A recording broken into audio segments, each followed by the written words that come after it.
Do you think it's fair, Nori, what happened to you? No, it's not fair at all, because we had a case going on.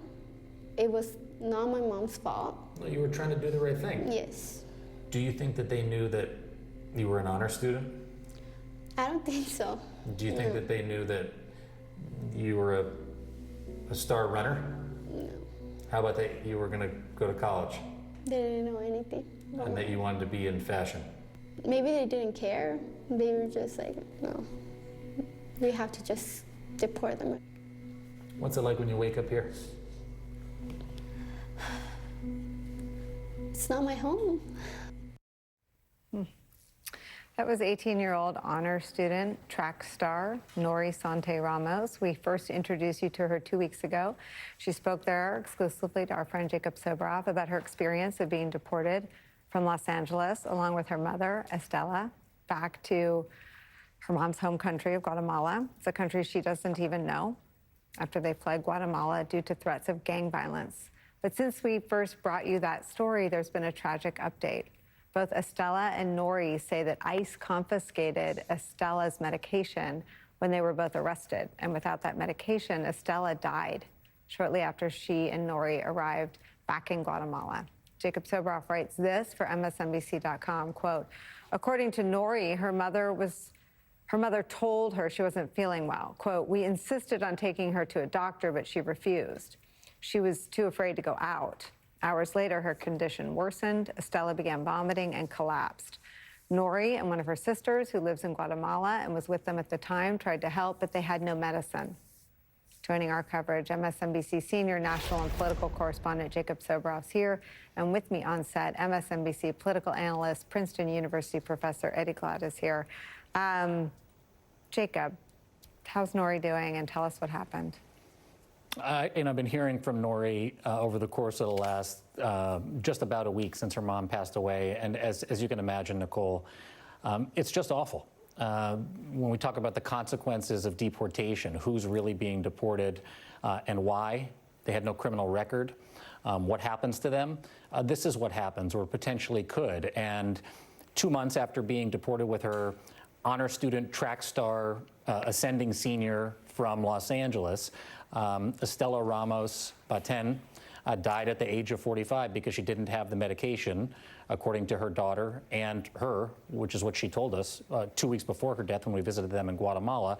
ICE had taken it away when they were apprehended in Los Angeles after their routine immigration check-in. ICE tells us, I should say, that when they were in Texas, the second stop after being detained, they gave Estela a medical evaluation and prescribed her the medications that she needed, but this medication for her blood pressure was not one of them. And so her worst fears were realized. When we were there and I was talking to Estela in a tiny little kitchen in a tiny little apartment where they were hiding out from the same gangs from which they fled, the thing that she wanted to tell me was she was so worried about Nori and what might happen to Nori.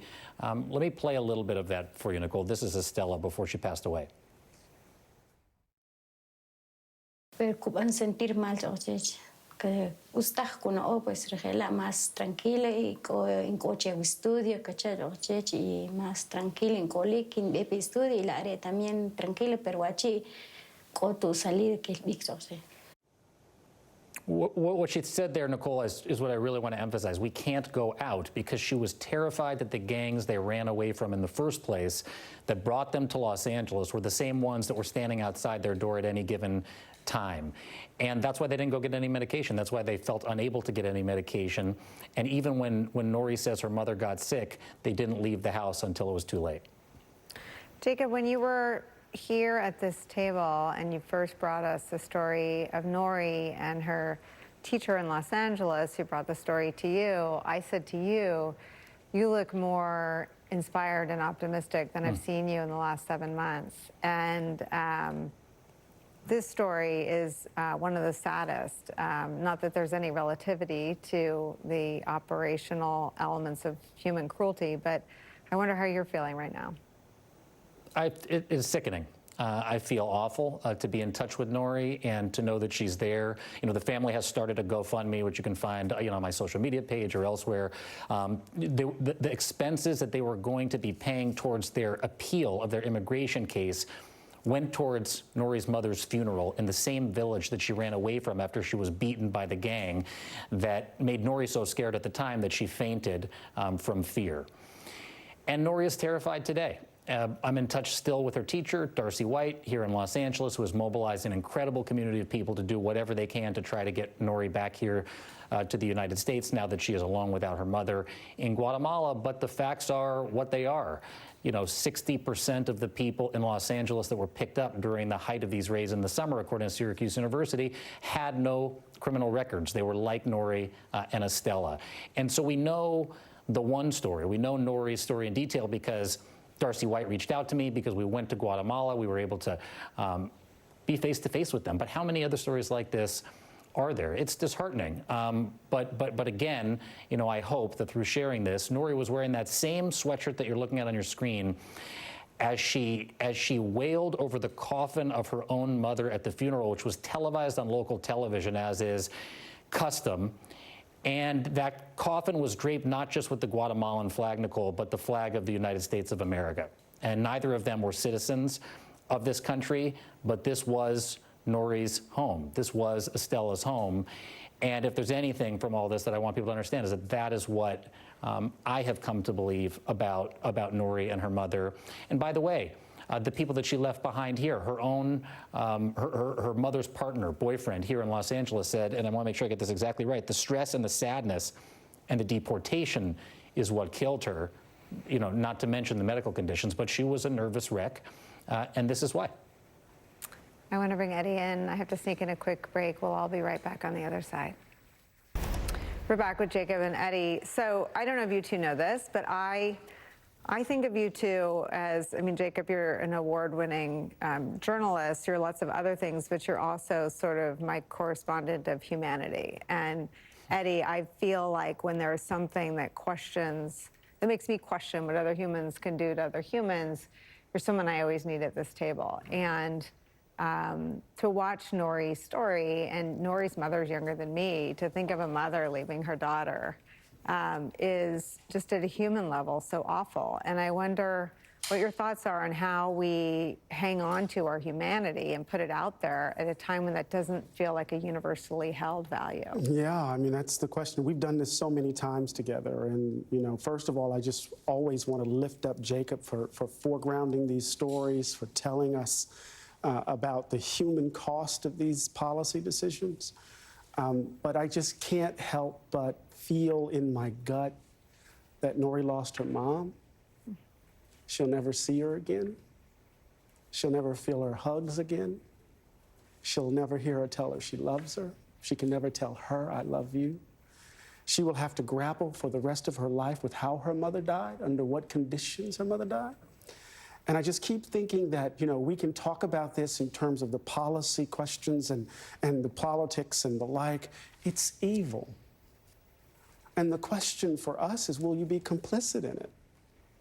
And you can be complicit in the evil just by indifference or your silence.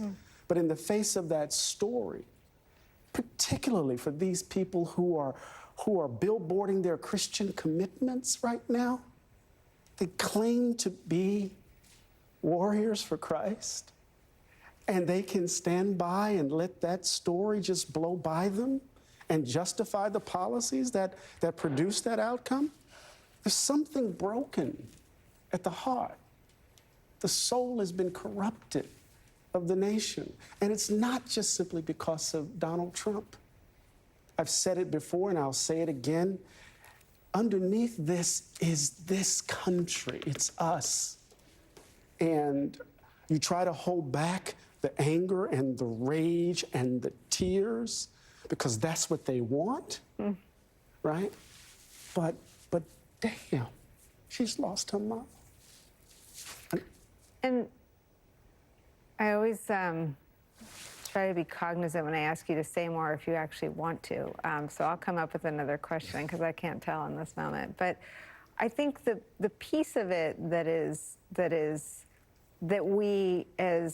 Jacob certainly as a journalist always includes in the picture is that people voted for mass deportations with such enthusiasm. They carried the signs. Like this wasn't a secret part of Trump 2.0.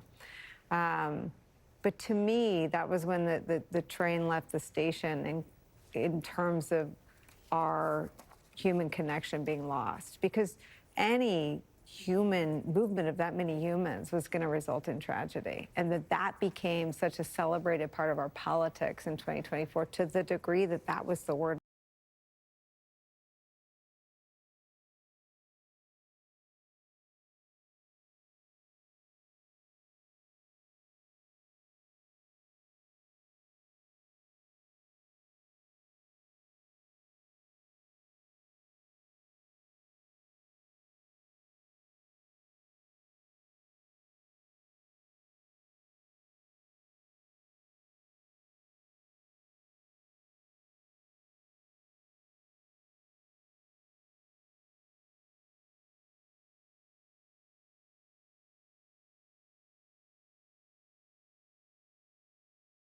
Behavior that suggests that what Trumpism and MAGAism, what they have tapped into is something that has been a part of this nation since its founding, that has allowed us to look the evil of what we've done squarely in the face and to move on.